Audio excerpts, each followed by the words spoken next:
अल्हम्दुलिल्लाह रब्बिल आलमीन अस्सलातु वस्सलामु अला सय्यिदिल मुरसलीन व अला आलिहि व असहाबिहि अजमाइन। ঐতিহ্যবাহী দ্বীনী প্রতিষ্ঠান বগুড়া সিটি আইডিয়াল মাদ্রাসা 2025 সালের দাখিল পরীক্ষার্থীদের সম্বর্ধনা এবং অনুষ্ঠানের সম্মানিত সভাপতি, বিশিষ্ট ইসলামী চিন্তাবিদ মাস্টার মাহি সওয়ার ফাতিল মাদ্রাসার সবাই অধ্যক্ষ, বাংলাদেশ প্রশাসন শিক্ষক পরিষদের সম্মানিত জেলা সভাপতি, অনেক প্রতিষ্ঠানের উনি প্রতিষ্ঠাতা চেয়ারম্যান পরিচালক, আমাদের প্রিয় ভাই হযরত মাওলানা আবু বকর সিদ্দিক সাহেব, বিশেষ অতিথি আছেন মরুল ইসলাম সিনিয়র মাদ্রাসার সুযোগ্য অধ্যক্ষ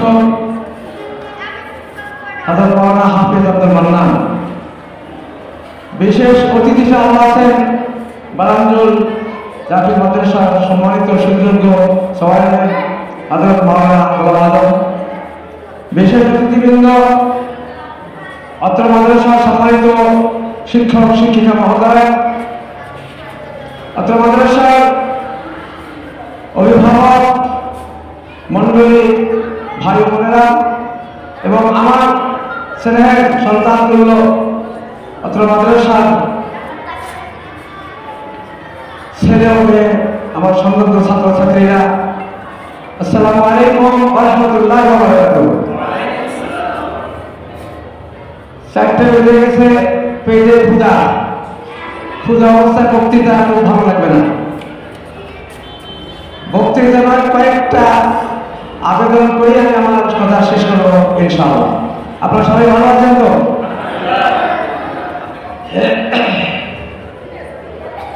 আলহামদুলিল্লাহ, আমরা সবাই ভালো আছি। আল্লাহ তাআলা আমাদেরকে ভালো রেখেছেন। দীর্ঘ 16 বছর পরে এরকম অনুষ্ঠান এইভাবে আমরা করতে পারি নাই। পারছি কি? এত সুন্দর ভাবে করেছি আমরা, কিন্তু এরকম হয় না, এত খোলা মন নিয়ে আলোচনা করা যায়নি। যে মহান মানব আমাদেরকে সুন্দর পরিবেশ করে দিয়েছেন, একটি জালেম শাসনের অবসানের পর, জুলুমতন্ত্র বিদায়ের পরে, সেই মাহমুদের দরবারে অসংখ্য শুকরিয়া। আমরা সবাই আলহামদুলিল্লাহ। আমি প্রথমে আমার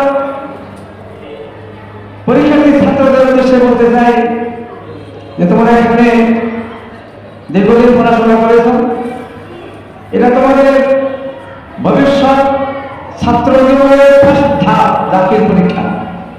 কাজে এই যদি ভালো রেজাল্ট হয়, এই রেজাল্ট তোমাদের শেষ পর্যন্ত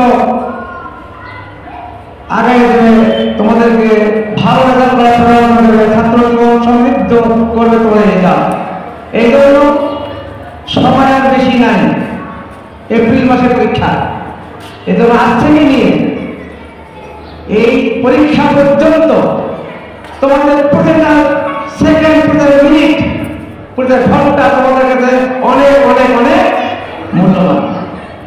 কাজেই এই মূল্যবান সময় তোমাদেরকে অনেক কিছু স্যাক্রিফাইস করে তোমাদেরকে পড়াশোনা করতে হবে তোমাদের ভালো রেজাল্টের জন্য। এটা রুটিন করতে হবে 24 ঘন্টা। আর এই সময়ে আমি শিক্ষক হিসেবে আগে বলেছি, কারণ আমিও শিক্ষক, আমিও ছাত্র ছিলাম, তারপর শিক্ষক, প্রায় 36 বছর শিক্ষকতার পরে 19 সালে আমি বিদায় নিয়েছি, অবসরে আসছি। তো এই যেটা আমি আগেও বলেছি ছাত্রদেরকে, সেটা হলো যে একটা রুটিন করতে হবে 24 ঘন্টা। আর এই রুটিনে তোমার ঘুমের সময় হবে 4 ঘন্টার বেশি না। 4 ঘন্টার বেশি ঘুমালে তো ভালো রেজাল্ট হবে। আর বেশি পড়তে হবে শেষ রাতে, রাত 3টা থেকে উঠতে হবে, কারণ শেষ রাতে পড়াটা বেশি মনে থাকে। রুটিন না করে বলে দেখলাম সামনে আসলে পড়বা, আর অনেক সাথে পড়া হবে না। এগুলো রুটিন থাকলে কোন দিন কোন টাইমে কোন সাবজেক্ট, এটা তোমাদেরকে তোমরা ওই রুটিন দিয়ে পড়াশোনা করলে তাহলে তোমাদের সামনে পরীক্ষা সুন্দর হবে, তার ভালো হবে। আরেকটা বিষয় আমি এখন অবশ্য নাই, তোমাদের মধ্যে নাই, সেটা হলো এটা দেখে দেখে নকলের প্রবণতা। যে ছাত্ররা নকল করে তারা কিন্তু বেশি আগাতে পারে না। কাজে নকল কি হারাম, নকল কি হারাম, একেবারে গরিহিত কাজ। কাজে নকল করে ভালো রেজাল্ট করা এটা 3 নম্বর ব্যাপার না। সেইভাবে যদি প্রস্তুতি নিতে পারো তাহলে ইনশাআল্লাহ ভালো পরীক্ষা হবে এবং ভালো রেজাল্ট হবে। আর এই ভালো রেজাল্ট তোমাকে ছাত্র জীবনের শেষ পর্যন্ত আগে দেবে ইনশাআল্লাহ। আমি সাধারণ সব ছাত্রের জন্য অনুরোধ করতে চাই, সেটা হলো যে আমরা ছাত্র হিসেবে পড়াশোনা করতে হবে, এটা আমার ফার্স্ট ডিউটি।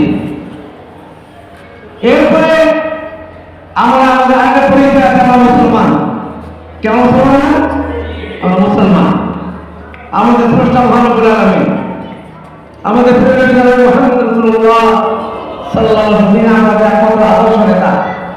কাজে এই বিষয় বলে আমি ভালো ছাত্র, কিন্তু আমার জানা নাই আমার স্রষ্টাকে, আমি কেন দুনিয়াতে আসছি, আমার কি দায়িত্ব কর্তব্য, আমার নেতাকে, আমার আদর্শ কি, এই বিষয়ে না জানি তাহলে ওই ছেলেটা ভালো ছাত্র, ভালো সে ইঞ্জিনিয়ার হোক কিন্তু ভালো মুসলিম হলো না। এটা আমরা চাই না। আমাদের ভালো ইঞ্জিনিয়ার অনেক আছে, কিন্তু আমরা মুসলিম ইঞ্জিনিয়ার চাই কি? ঠিক আছে, তোমরা আগামীতে ভালো ডাক্তার হবে, ইঞ্জিনিয়ার হবে, ভালো তোমরা অনেক কিছু হবে, কিন্তু সাথে সাথে মুসলিম ডাক্তার হবে, মুসলিম ইঞ্জিনিয়ার হবে, আদর্শ ইঞ্জিনিয়ার হবে, আদর্শ মানুষ হবে, বড় ইসলামের বড় গবেষক করে, ইসলামের তোমরা অনেক বড় বড় দায়িত্ব পালন করবে, দার্শনিক হবে, চিন্তাবিদ হবে, তোমরা ইসলামের খেদমত করবে। আমার ছেলে হবে না। আমি মনে করতে চাই যে পড়াশোনার পাশাপাশি আমার নীতি নৈতিকতা, আমার চরিত্র, আমার আদর্শ দিয়ে বললেন আমাদের সভাপতি সাহেব, মুন্সি সাহেব অনেক বড় কথা বলেছেন। আমরা যখন ছাত্র দিবস দিই, এগুলো যদি আমরা ওনার কথা আমল করতে পারি তাহলে আমাদের জীবন অনেক অনেক অনেক সুন্দর হবে ইনশাআল্লাহ। আমি সাথে সাথে আমার অভিভাবক ভাই বোন মায়েরা আছেন, তাদেরকে অনুরোধ করবো, আপনারা প্রতিষ্ঠানে দিয়েছেন, দিয়ে আপনাদের দায়িত্ব কিন্তু শেষ হয়ে অনেক দায়িত্ব আপনার হাতে। আপনি আপনার ছেলেটা, আপনার এই মেয়েটা কি পড়াশোনা করতেছে, রেজাল্ট কেমন, এরপরে প্রতিষ্ঠান পড়ার পরে কাছে অনেক বন্ধু বান্ধবী অনেক আছে, কার সাথে মিশে কি করে না করে, এই বিষয়টা আপনি গার্জিয়ান হিসেবে খোঁজ না নেন, তাহলে আপনার সোনার কলিদায় টুকরা, সোনার সন্তান, মেধাবী সন্তান দেখা যাবে একসময় নষ্ট হয়ে যেতে পারে। এই অনুরোধ করবো আমার সামাজিক অভিভাবক মা বোনদেরকে, ভাইদেরকে, যে আপনারা ওই অবস্থে এই মাদ্রাসায় দিয়েই আপনি ছাত্র থাকবেন না, বরং আপনারও অনেক অনেক অনেক দায়িত্ব আছে। আমি অনুরোধ করবো এই প্রতিষ্ঠানে যারা শিক্ষকরা আছেন, আপনারা এটা আমাদের চাকরি, শুধু চাকরি নয়, এটা অনেক বড় দায়িত্ব। এটা দিনই খেদমত, আদর্শ মানুষ তৈরির কারখানা সিটি আইডিয়া মাদ্রাসা। কাজে সেই কারখানার আপনারা কারিগর, কাজে কারিগর হিসেবে এই কারখানার সুযোগ্য কারিগর হিসেবে আপনাদের দায়িত্ব আছে, এই দায়িত্ব যথাযথভাবে পালন করবেন, পালন করছেন এবং আগামী করবেন। আমি এই সবাই ব্যক্ত করছি। আমার ছেলে ছাত্রীরা আরেকটা বিষয় না বললেই নয়, বাপ মার সেবা করতে হবে, মুরব্বীদের সেবা করতে হবে, ওস্তাদের সেবা করতে হবে। ওস্তাদের সেবা, ওস্তাদের সম্মান, এটা সবচেয়ে একটা বড় জিনিস। ওস্তাদের দোয়া ছাড়া কেউ বড় হতে পারেনি। আমি আমার বাস্তব দিনে বলবো, শুনে নিই তোমাদেরকে, যে ওস্তাদের সেবা, সম্মান, শিক্ষকের সম্মানটা কেমন, একটা গল্প শোনাই। এই গল্পটা অনুপ্রেরণা করে কষ্ট হতে পারে, কনফিডেন্স। আমি এই আপনার 9 কি 10 হবে আমি তখন আসছে ক্ষমতায়, একটা ইফতার মাহফিলে গেছিলেন রাঙ্গামাটি, আরিয়া রাঙ্গামাটি মালিক ভাই, এটা বলি নিয়ে আরিয়া নিয়ে গেছি। আমি একটা ইফতার মাহফিলে পড়ানো থেকে আমি বক্তৃতা শেষে ইফতার মাহফিল নামাজ মসজিদ তো আমি ঢুকছি, আমার পিছনে দুটো নিয়ে পড়ছে এক মুরব্বী মানুষ, বয়স 80 পার হবে। আমার দুটো নিয়ে মানে দুটো নিয়ে তোমার মসজিদে যাবেন। আপনি আজ সকাল করতেন কি? আপনি আমার 80 পার হবেন। আপনি আমার দেখেন, আপনি আমার প্রিন্সিপাল কিভাবে? আমি পাকিস্তান আমাকে মোবাইল মাদ্রাসা করছিলাম, আসতে তো হয়ে গেল। পাকিস্তান আমাকে মোবাইল মাদ্রাসার ছাত্র ছিল উনি, সেই আপনি সেই মাদ্রাসার প্রিন্সিপাল, কাজে আপনি আমার প্রিন্সিপাল। এইগুলো আপনার দুটাই নিয়েই আমি নিজেকে ধর্ম মনে করি। আল্লাহু আকবার। আমাদের এই গল্প যতদিন আমি বেঁচে আছি অতদিন আমার মনে থাকবে। 80 বয়স পার, আমি তার শিক্ষক না, কিন্তু যে মাদ্রাসায় পড়ছে সেই মাদ্রাসার আমি প্রিন্সিপাল। আর আমার উনি দুধে নিয়ে মসজিদে রাখবে স্বতন্ত্রে। এই যে ওস্তাদের সেবা, ওস্তাদের ভক্তি, প্রিন্সিপালের ভক্তি, এটা কি একটা সাধারণ হবে না? এই লোকের মনে হবে না? পরে থেকে জড়িয়ে ধরলাম, ধরে অনেক কথা বললাম, অনেক কথা শোনালেন যে আমি আপনার প্রিন্সিপাল, সেই মাদ্রাসার ছাত্র, না পাকিস্তানের মাদ্রাসা। আমার ক্ষেত্রে সোনামণিরা এই ঘটনা আমি এই জন্য বললাম যে আজকে ওস্তাদের অনেকেই ওস্তাদের খেদমত সেবা করে না, ওস্তাদের সম্মান করে না, শ্রদ্ধা করে না, এমনকি আছে না? এমনকি চাকু তো মানে অপমানও করে। কাজে আমি আপনারা যারা এখানে আছেন, আমার ছেলেমেয়েরা, আপনারা অবশ্যই ওস্তাদের খেদমত করবেন, ওস্তাদের সেবা করবেন। আমি আর কথা না বাড়িয়ে পরিশেষে এই মাদ্রাসা কর্তৃপক্ষ, বিশেষ করে আমার ভাই, উনি আমার আত্মীয়, ওনাকে ধন্যবাদ গ্রহণ করছি। আমাকে দাওয়াত দিয়েছেন, আমাকে প্রধান বানিয়েছেন।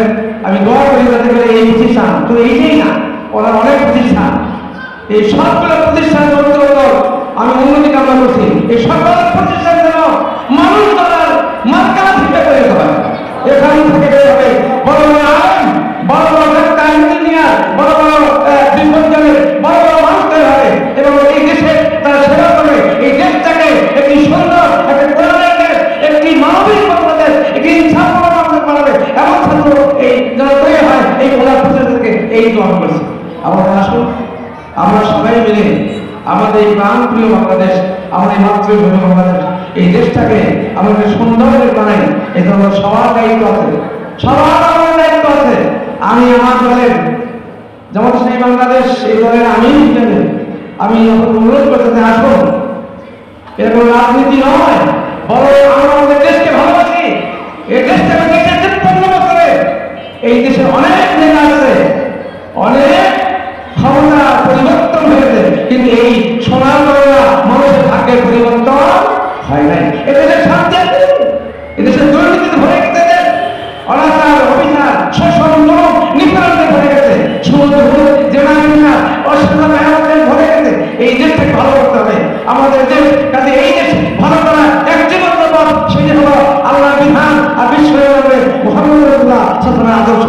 এটা ছাড়া এই দেশটাকে সুন্দর দেশ বানানো যাবে না। কাজে এই পয়সা আমার দাও, আসুন আমার প্রিয় প্রাণপ্রিয় এই দেশবাসী বাংলাদেশকে আমরা সুন্দর ইনসাফপূর্ণ বাংলাদেশ, সোনার বাংলাদেশ, সমৃদ্ধশালী বাংলাদেশ, একটি ইনসাফের বাংলাদেশ বানাই, যাতে করে এসে আমাদের মানুষ সুখে শান্তিতে অধিকার নিয়ে, মর্যাদা নিয়ে বেঁচে থাকতে পারে। আমরা মর্যাদা নিয়ে বাংলাদেশে মাথা উঁচু করে দাঁড়াতে পারি এবং এই দেশটাকে সুন্দর করতে পারি। এই আমরা দেখে আমি আমার সংক্ষিপ্ত কথা শেষ করছি। আপনার ধন্যবাদ। বিশেষ করে ছাত্রদের দোয়া, যাতে করে তাদের ভবিষ্যৎ যেন অনেক উন্নত হয়, বিশেষ করে পরীক্ষিত যাতে সবার গোলজনী করা হয়, এইটাই করছে গোলজনী করা সবার হয়। আল্লাহ তাআলা কবুল করুন। ওয়া আখিরু দাওয়ানা আলহামদুলিল্লাহি রাব্বিল আলামিন। আসসালামু